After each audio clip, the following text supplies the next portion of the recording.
Hi everyone, I'm Madonna. Hi, and I'm Linda. This is my great friend Linda Hoggard. We've been friends for over 23 years. Absolutely. Studied lots and lots of things. Naturopathic, kinesiology. She came in as a brilliant massage therapist, so lots of history. And thank God she's in town from New Zealand this week because she put my brain back together again. Yeah, for sure. I turned up this week and Madonna's had a really stressful month. And of course we know that obviously places in our brain like amygdala that are dealing with our stresses, putting everything into sort of fight, flight kind of processes can really kind of activate and it actually needs resetting. And I think you're a classic example this week of so one of the girl hadn't grabbed her passport and gone to another country.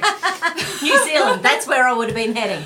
Yeah. Cool. So I think it's just, we wanted to talk about the relief for you and basically also just doing a baseline reset of the amygdala. And it's like a deep breath, isn't it? You can feel that with your person on the table as you take those electrical stresses out through the acupuncture points that interface with the amygdala and you kind of go, oh, that's better. And then you're like, oh yeah, that's better. Yeah, it's just amazing. So it just ends up allowing your brain to work better in lots of areas of your life. Yeah. So when things don't, you feel like everything's tumbling and spiraling down and down and down, and it feels like everything, the relationships and the money and, everything just gets too much, and all of a sudden it doesn't feel like that anymore. Yeah, the reset. And then I think overnight there were some other things that Madonna was talking about. And I'm like, you're not making sense. And I don't know that you've got really good access to logic at the moment. Yeah. Some stuff wasn't adding up. So the next day we came in and with Charles Krebs' amazing work, we looked at this concept of the celestial circuit and how the energies of the central and governing meridian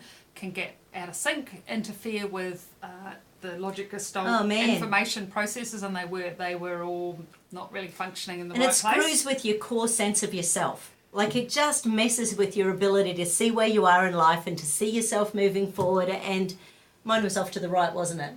Oh, my doing side was so exhausted that I'd lost all care factor, sort of thing. Yeah, and it was kind of over a cup of tea. This was very evident. It's like over a cup of tea and 3 glasses of wine. No, I'm joking. No. And it gets to the point. It's like there's no point kind of talking about it. The stuff's happened. Let's just reset it all. So that'll be one of the things in the course coming up is how to reset your own amygdala and how to reset your own celestial circuit, and then if for your more advanced people, how to do it on someone else. Yeah, for sure. And that's something I do because I said to Madonna, are you resetting your own amygdala? And she's like, oh yeah, that'd be a great thing to teach people. Yeah, what a concept. I should be doing it myself all the time. So it's like the plumber with the leaking tap and the accountant who hasn't done his tax. Oy. So yeah, that's cool. But I mean, I know for myself, I often reset my amygdala, and often on a Sunday night, I have a 15-year-old daughter, and you can just see things loading up with stuff going on at high school, and it's like actually let's just keep clearing that stress out of the amygdala. And so subscribe on here, check it out when I get to my online course. It'll be coming up soon, and also on Facebook, check out All Things New Leaf Natural Therapies, and also there's an online kinesiology with Madonna guy. It's called something like that. Go find it, go like it, so then when it comes through you'll see it. Okay, cool. Awesome. Thanks. Have a Bye. good day.